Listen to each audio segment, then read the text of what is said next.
So tell me, what's the shayla? Go ahead. I'm all yours. So he wants to know, he said, he's asking me on the way, he said, we're talking about Mashiach, sure. we're talking about the Beis HaMikdash. Yes. And he's saying, like, I want to connect. What am I connecting to? What am I saying about? He's like, you're the authority. He said, what should he be feeling to connect to the day? So I'll tell you something unbelievable. Mamish unbelievable. I want to tell you something unbelievable. Come here, Kindle. I want to tell you something mamish unbelievable. So the question is, we want to connect. What are we doing here? And why is this place so important? Why is it so important?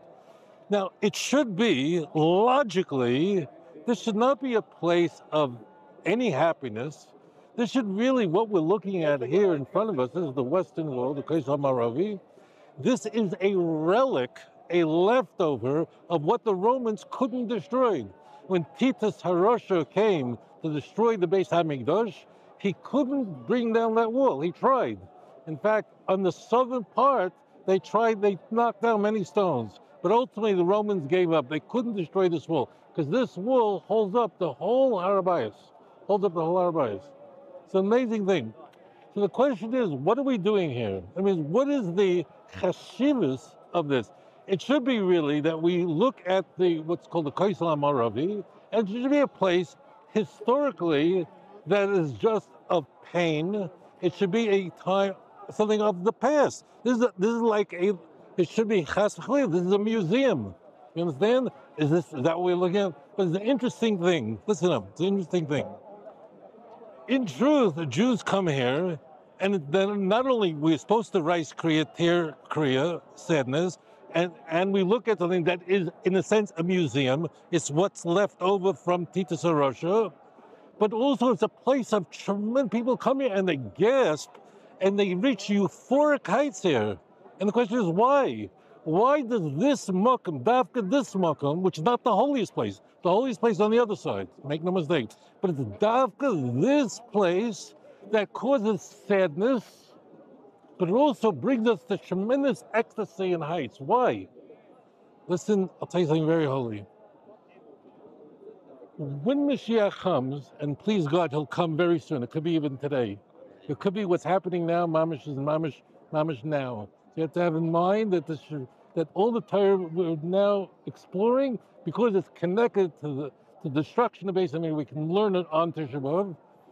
You have to understand, when Mashiach comes, please God, it'll come immediately. Mamish can happen tonight, tomorrow.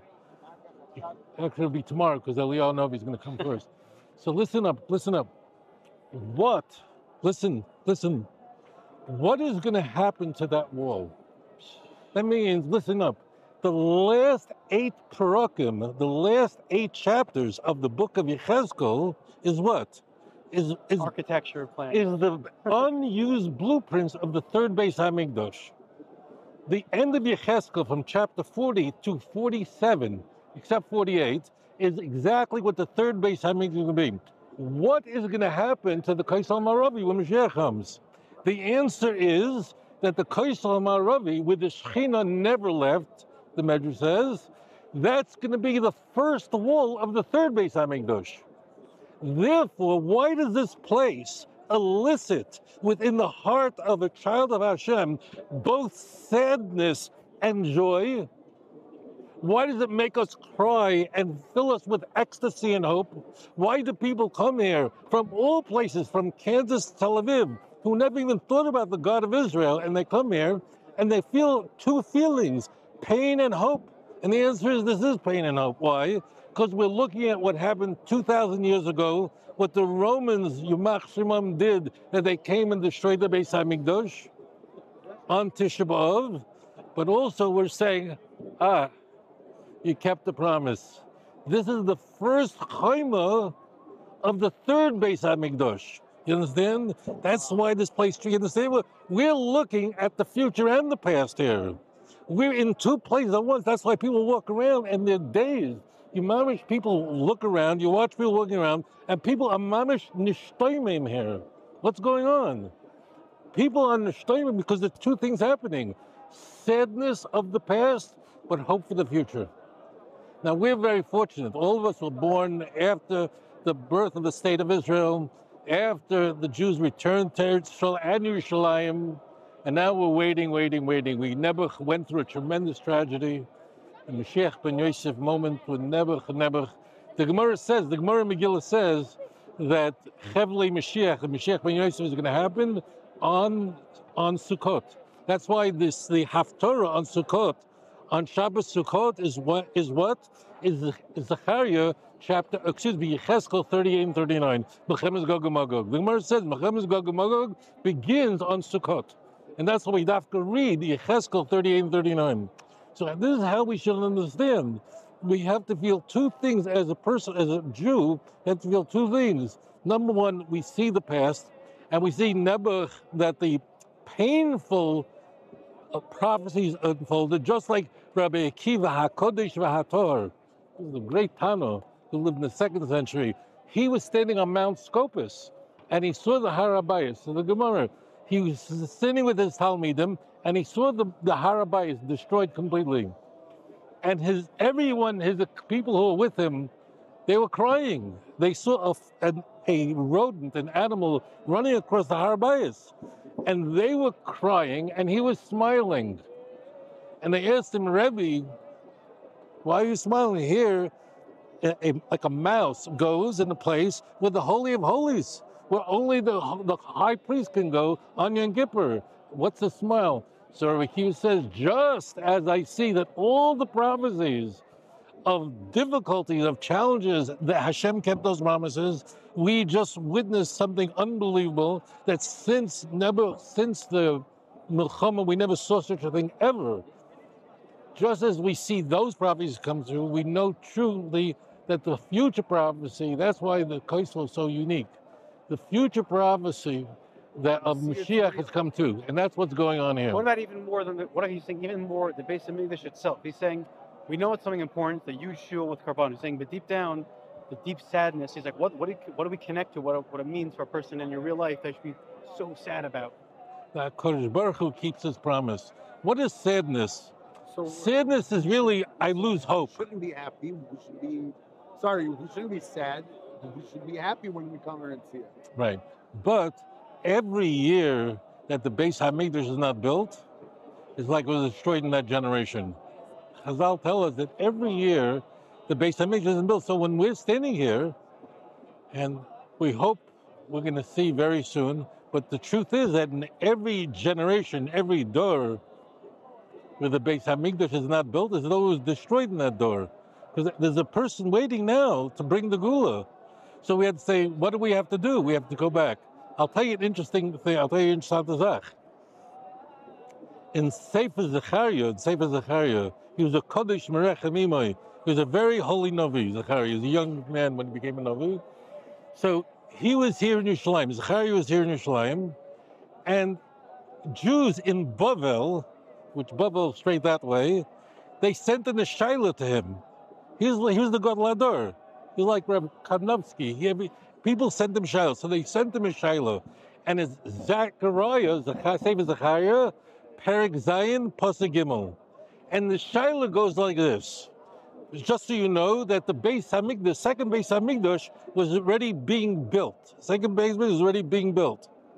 So the Jews living in Boropark, I meant Babylon, excuse me.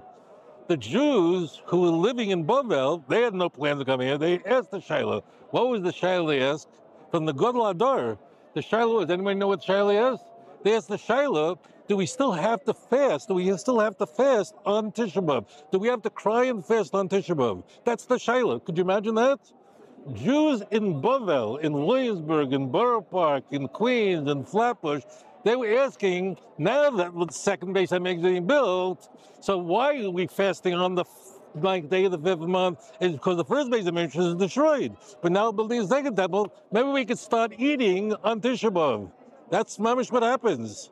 You imagine Zechariah should get such a shiloh like that? From Bavel, they asked him such a question.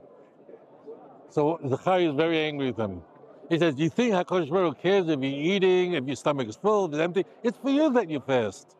And then Zechariah goes to a sweeping prophecy of the future, and that's chapter 8. He says, days are coming, you should know, don't give up hope. That old men and old women will be walking the streets of Yerushalayim. That's where that pasuk comes from. That's Zechariah chapter 8. And old men and old women will walk in the streets, and children will play in Yerushalayim, on the streets of Yerushalayim. And all your first 15 of chapter 8 And all the fast days, he mentions 4 fast days, become days of joy, and it'll be time of Mayid. That's where it comes from. And how does the chapter end? In those days, 10 Gentiles of different nations will grab the shirt of a Jew and say, Nelcha imachem, let us go with you, ki shamanu, because we heard that God is with you. And when God is with you, nothing can harm you. When you bow before the God of Israel, you fear no one. HaKadosh Baruch Hu, gam netzach Yisrael lo yishaker, ki lo odem hu linochem. So that's what's happening. When we're here, we know that Hashem keeps his promise. Both when we're getting patch, both when it's difficult, Yisurim, and also for the final redemption. And that's what's happening. So Zechariah said to them, you foolish people, you're fasting not because God cares if there's food in your stomach, you're fasting to remind you of the past, but also know the future. And that's where we are right now. If you enjoyed this program, please like and subscribe.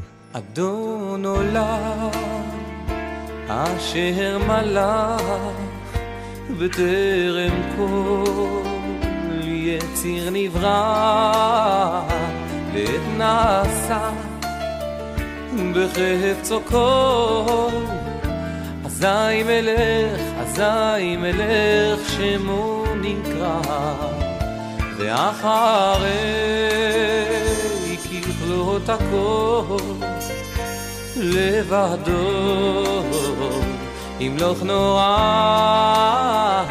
והוא היה והוא עובד